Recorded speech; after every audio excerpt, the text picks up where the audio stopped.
Hello, today my YouTube friends. This is Megatron the comedian. Please don't mind my hair sticking out. I need it cut, obviously. But anyway, I just wanted to make this video today, and explain why Transformers 1 and along with the Bumblebee movie and Transformers Rise of the Beasts don't connect to the Bayverse, and why I think it's fairly obvious that they don't connect. And in this video today, I'm gonna talk mainly about Transformers 1 because I feel like it's shorter than having to explain both the Bumblebee movie and Rise of the Beasts. So I'm gonna get into it. So please enjoy the video. So basically the reason why I think that Transformers 1 does not connect to, the Bayverse is because, well, if you think about it, in Transformers 1, towards the end of the movie, specifically the final battle when, Optimus along with Megatron, Bumblebee Leader 1, and the entire High Guard are all fighting Sentinel Prime and his forces. Megatron eventually ends up fighting Sentinel on his own, and after he accidentally, almost offlines Orion, or Optimus, whatever you want to call him, they're the same character, he ends up taking on Sentinel's troops, and ends up, tearing him in half in the end. So then, how would Sentinel end up being alive for Transformers Dark of the Moon? And this theory that he somehow managed to return, makes just as much sense as the somehow Palpatine returned line from The Rise of Skywalker, because I don't understand how he would have been able to, come back in, for Transformers Dark of the Moon. And especially, why would the Autobots or Decepticons, decide that they were gonna trust him again?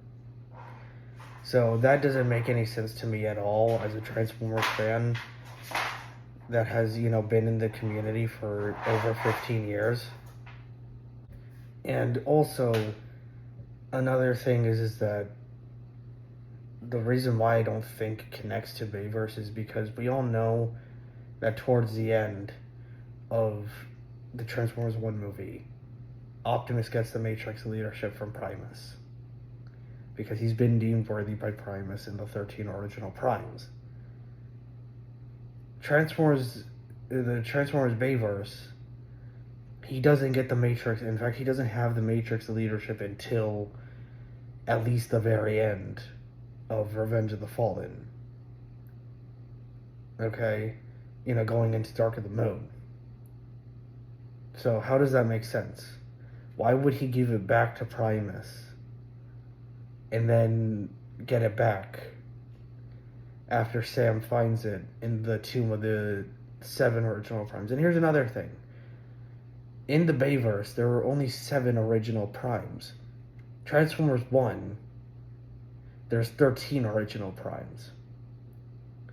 So how does that make sense? As a Transformers fan that has been in the community for 15 years,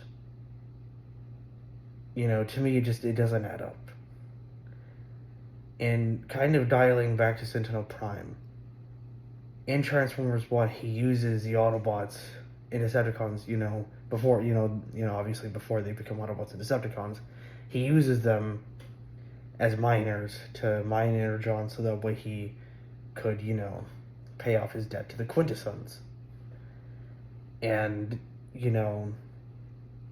Megatron, is one of those miners. Whereas in the Michael Bay prequel comics, and I know that some people may not consider those canon anymore to the Bayverse because of Age of Extinction and The Last Knight, you need to remember here that in the Bayverse prequel comics, Megatron was actually Sentinel Prime's second in command of the Autobot Elite Guard. So, how does that make sense? And yeah, of course, in the Bayverse timeline, he just so happens to be the Gladiator of Chaos.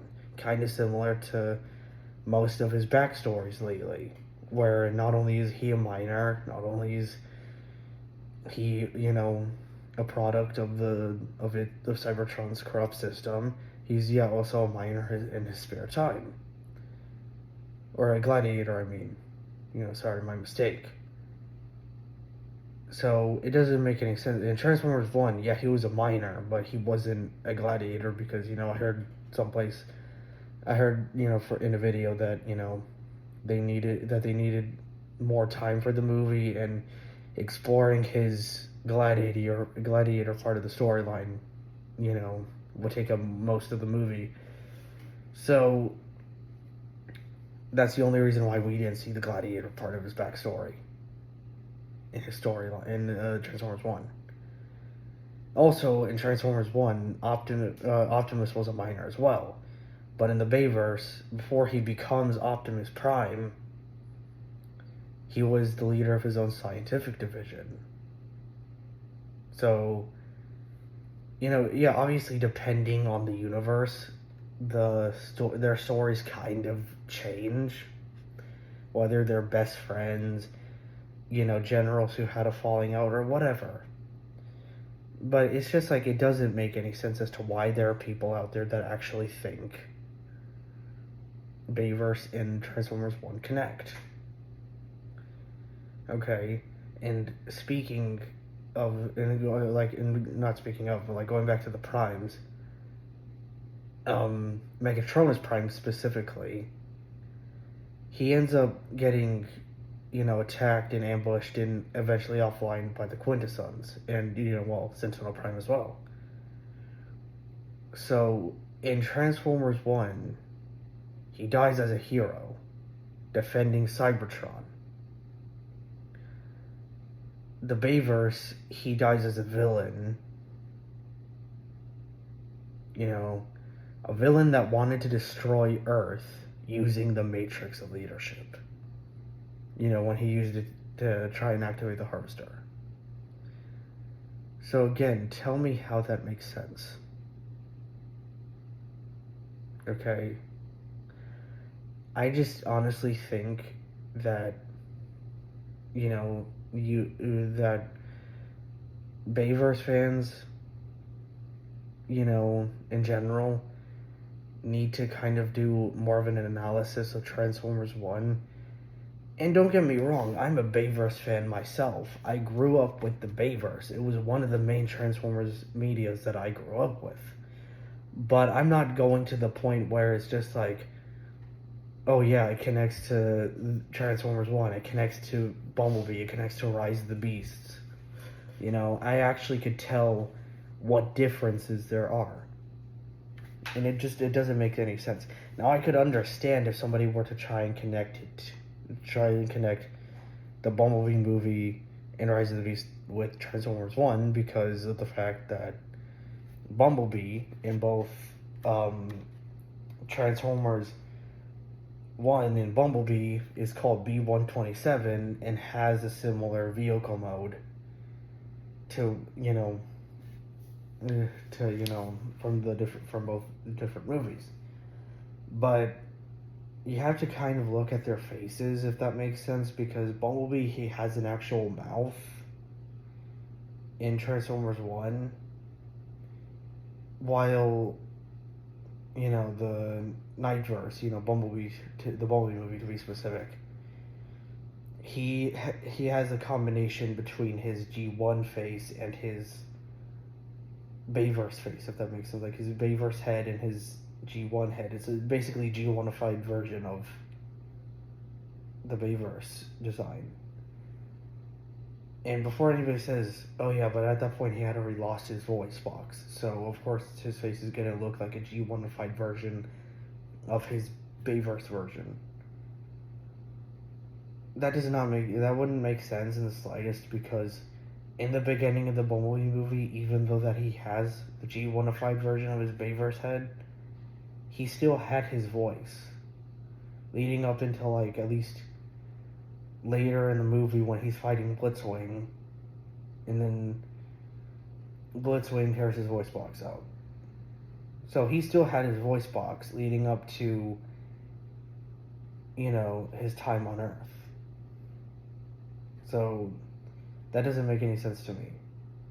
And that's why I don't think Transformers 1 connects to Bumblebee or Rise of the Beasts, but that'll kind of be for a little bit of a different video. Well, actually, no, because it's like the only reason I've gone based off of. It's more about the Bayverse and Transformers and why it doesn't connect to Transformers 1.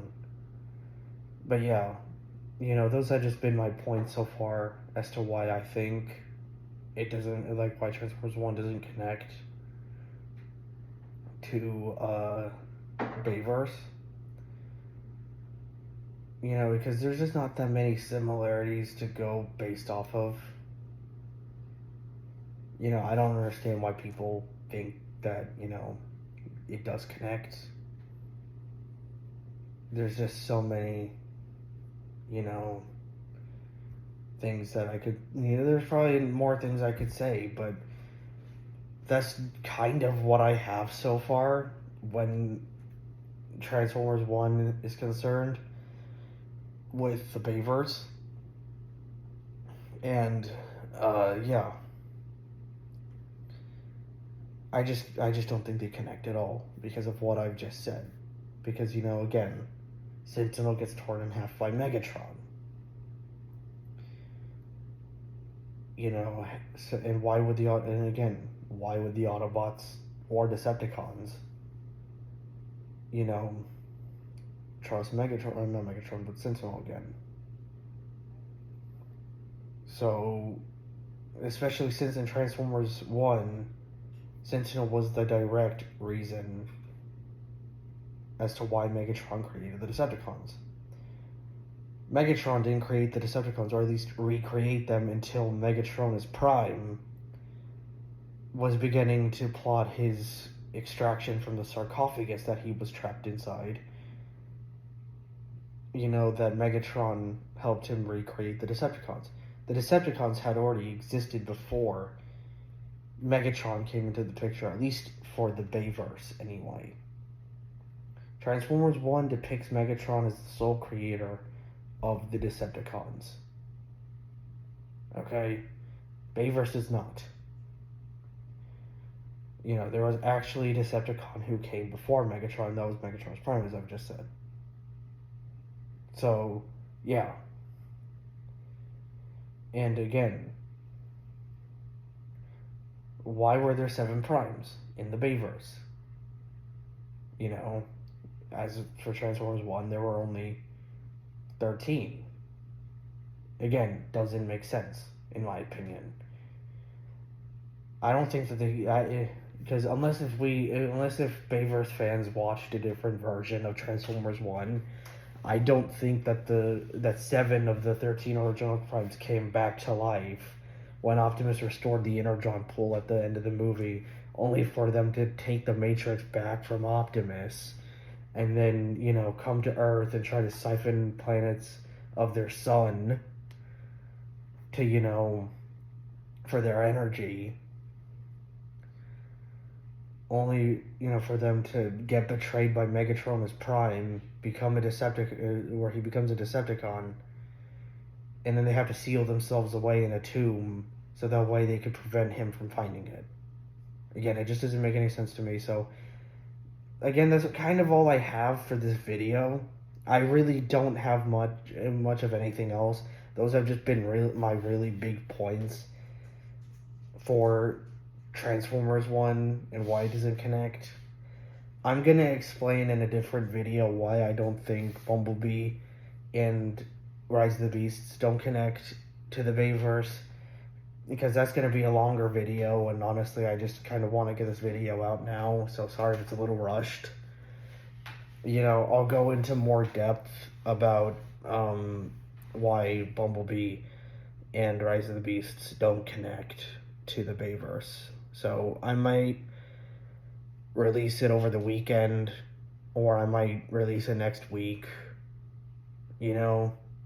So I hope that you guys can now understand why, Transformers 1 doesn't connect to the Bayverse. So this is going to be Megatron signing off for right now. Thank you for watching this video. I hope that you have a great rest of your day. More videos are definitely coming soon because I need to be active on here more. I don't want to just be, inactive for 2 months and then post a video. So I'm gonna sign off now. Again, thank you for watching. This is Megatron the Comedian signing off.